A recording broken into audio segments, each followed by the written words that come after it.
Hello everyone, welcome back to target for IQ. मेरा नाम है वैभव। आज की क्लास में हम कलकत्ता हाई कोर्ट के एक इम्पॉर्टेंट जजमेंट के बारे में बात करेंगे जो कि लिव इन रिलेशनशिप से रिलेटेड है।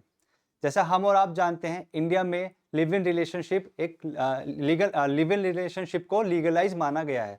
ऑल्दो इससे रिलेटेड कोई भी एक्ट या कोई भी लॉ हमारे पार्लियामेंट ने पास नहीं किया, but supreme court, high court के जजेस के थ्रू हमें ये पता चलता है कि जो भारत में लिव इन रिलेशनशिप में रहने, जो कपल्स लिव इन रिलेशनशिप में रहते हैं वो लीगलाइज है, उनको कोई पनिशमेंट नहीं दी गई। तो आज की क्लास में हम इस केस के माध्यम से लिव इन रिलेशनशिप के बारे में कुछ इंपॉर्टेंट चीज जानते हैं। केस का नाम है P Jayachandran versus A Yesurmeenam. Live-in relationship entered into a man already married with 5 children with another woman cannot get the status of a legal marriage in the absence of formalization of the relationship through a marriage as per the law।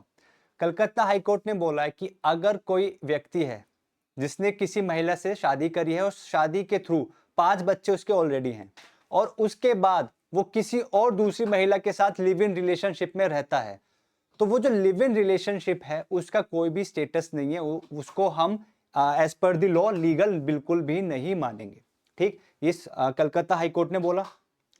Madras high court ने the Madras high court ruled that such a man can not claim rights over party that stands on the women's name following a settlement deed.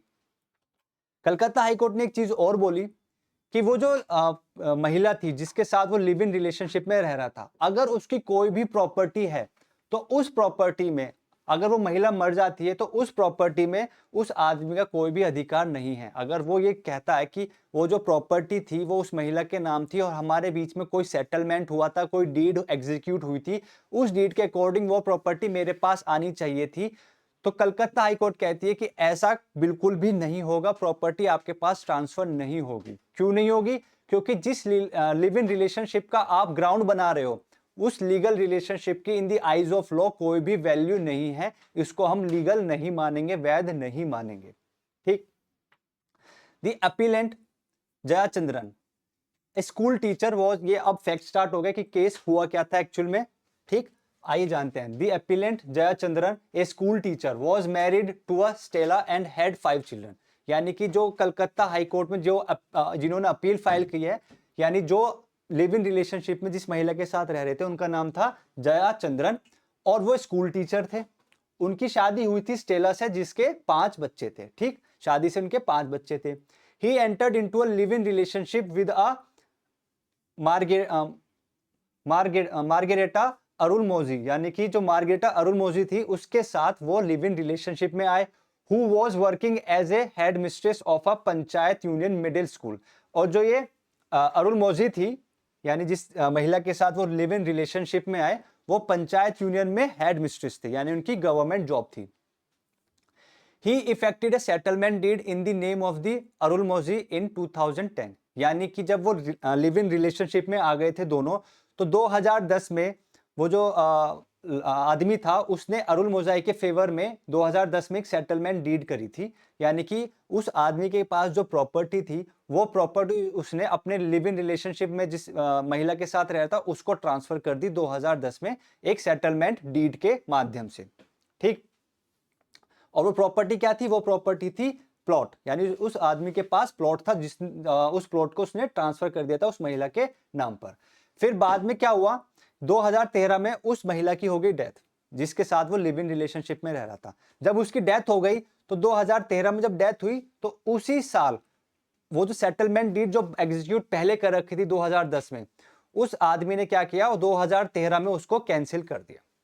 पहले execute किया 2010 में कि अपनी मेरे पास जो plot है, जो मेरे नाम पे जो प्लॉट है, मैं इस प्लॉट को ट्रांसफर कर रहा हूं अरुल मोजाई के नाम पर। फिर जब 2013 में अरुल मोजाई की डेथ हो गई तो उस आदमी ने क्या किया, 2013 में ही उस डीड को कैंसिल कर दिया। ठीक, अरुल मोजाइस फादर जिनका नाम था A Yesurathinam filed a plaint in 2013 in the second additional session court Ranipet seeking declaration of the title of the property to him in his capacity as the sole legal heir of the deceased। अब क्या हुआ, जब 2013 में उस आदमी ने उस settlement deed को कैंसिल किया, तो जो अरुल मोजाई थी, यानी जो जिसकी डेथ हो गई थी, जिस महिला की डेथ हो गई थी, उसके जो फादर थे, उन्होंने एक प्लेंट फाइल करी सेशन कोर्ट में कि ये जो प्रॉपर्टी थी, ये जो प्लॉट था, ये जो मेरी बेटी के नाम था, अब इसका लीगल है, क्योंकि बेटी मर चुकी है, अब बेटी का जो लीगल एयर बचा है वो मैं हूं, क्योंकि शादी हुई नहीं थी, लिव इन रिलेशनशिप में रह रहे थे, कोई बच्चा नहीं था, खाली उसका जो लीगल एयर है वो मैं हूं, और वो प्रॉपर्टी, वो प्लॉट अब मेरे फेवर में आना चाहिए। ये प्लेंट में दायर किया था उनके फादर ने। ठीक। The court in 2016 ordered in favour of Yesurathin, यानी कि 2016 में जो सेशन कोर्ट थी, उन्होंने उस फादर के नाम पे अपना जजमेंट सुनाया कि हाँ, ये जो प्लॉट है ये आपके फेवर में ही जाएगा, क्योंकि आप एक लीगल एयर हैं उस महिला के। After finding that live-in relationship between the Jayachandran and Arul Mozai was not converted into legitimate marriage, क्यों ये प्रॉपर्टी क्यों ट्रांसफर करी गई? क्योंकि सेशन जज ने भी ये बोला है कि ये जो लिव इन रिलेशनशिप था इन दोनों का, इसकी कोई भी वैल्यू नहीं है in the eyes of law. ठीक। Aggrieved Jayachandran filed appeal. जब सेशन जज ने ये जजमेंट सुनाया कि प्रॉपर्टी हम उसके फादर को देंगे, तो जो एग्रीड पर्सन था, एग्रीड कौन होगा? वही आदमी जिसका नाम था जयचंद्रन, उन्होंने अपील फाइल करी कलकत्ता हाई कोर्ट में। ठीक। स्टेटिंग, और कहा कि Arul Mozhi had named him as the nominee for her special provident fund cum gratuity and that he was receiving the family pension after her death. जो अपीलेंट थे जिनका नाम था जयचंद्रन, उन्होंने बोला जब अपील फाइल करी कि जो अरुल मोजाई थी जिसकी डेथ हो चुकी है, उन्होंने मेरे को एक नॉमिनी रखा था, जो भी फंड थे प्रोविडेंट फंड, उसमें जो नॉमिनी था वो मैं था, और उस फंड से जितने भी पैसे आएंगे वो मेरे पास आने चाहिए। ठीक। जस्टिस टीका Raman negated the claims, saying that the unilateral cancellation of the settlement deed is impermissible in law and nomination in service records is only for the purpose of receiving terminal benefits। अब यही दोबारा claim उन्होंने Calcutta high court में रखा कि जो plot मैंने दिया था ये उस महिला के नाम था सेटलमेंट डीड के थ्रू, अब ये वापस से मेरे पास आना चाहिए। ठीक। पर कलकत्ता हाईकोर्ट ने क्या बोला कि ये जो लीगल, पहली बात तो जो आपका लिव इन रिलेशनशिप है इसकी कोई भी वैल्यू नहीं है। दूसरी बात, आपने जो सेटलमेंट डीड एग्जीक्यूट किया था 2010 में, और उसके मरने के बाद 2013 में खुद अपने आप उसको कैंसिल कर दिया, तो ये जो आपने कैंसिल किया है ना सेटलमेंट डीड, ये गलत तरीके से किया है। ये आप सेटलमेंट डीड को अपने आप कैंसिल नहीं कर सकते। ठीक। He negated the appellant's claim that he had divorced Stella through customary divorce। अब हुआ क्या, जब बार बार ये क्वेश्चन, बार बार जज ये बोल रहे थे कि आप जो लिव इन रिलेशनशिप में रह रहे हैं इसकी कोई भी वैल्यू नहीं है, तो अपीलेंट ने बोला कि साहब इसकी वैल्यू है, और वैल्यू क्यों है मैं आपको बताता हूं। बिकॉज लिव इन रिलेशनशिप में रहने से पहले मेरी जो वाइफ थी स्टेला, मैंने उसको कस्टमरी डाइवोर्स दे दिया था।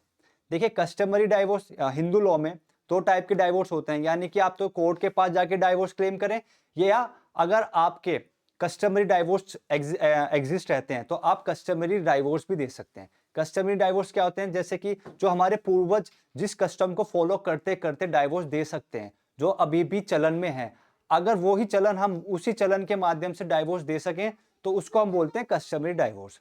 तो यही बात जयाचंद्रन ने बोला था कि जो मेरी वाइफ थी स्टेला, उसको मैंने कस्टमरी डाइवोर्स के माध्यम से डाइवोर्स दिया, और उसके बाद मैं लिव इन रिलेशनशिप में आया।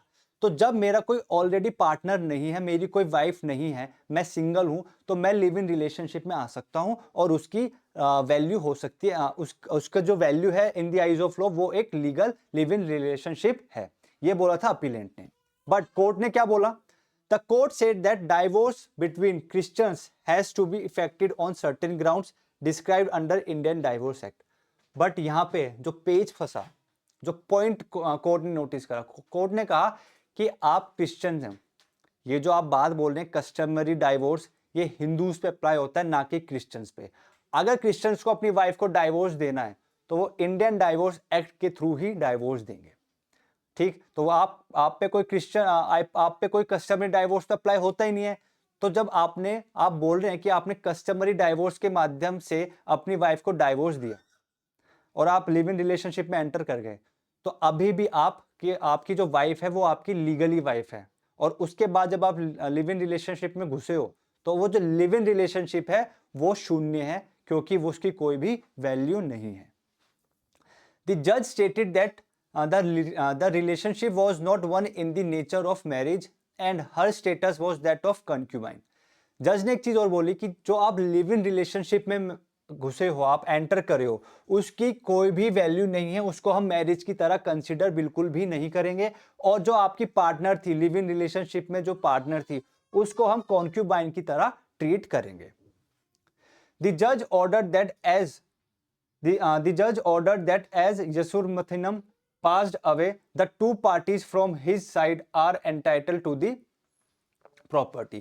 और जज ने बोला कि जब आपकी जो पार्टनर थी, जिनके साथ आप लिव इन रिलेशनशिप में एंटर करो, ठीक, उनकी डेथ के बाद जितनी भी प्रॉपर्टी है उसका हकदार आप नहीं हो, उनके जो फादर हैं, जिसको हम लीगल एयर बोलते हैं, वो ही उस प्रॉपर्टी के लिए एंटाइटल्ड है।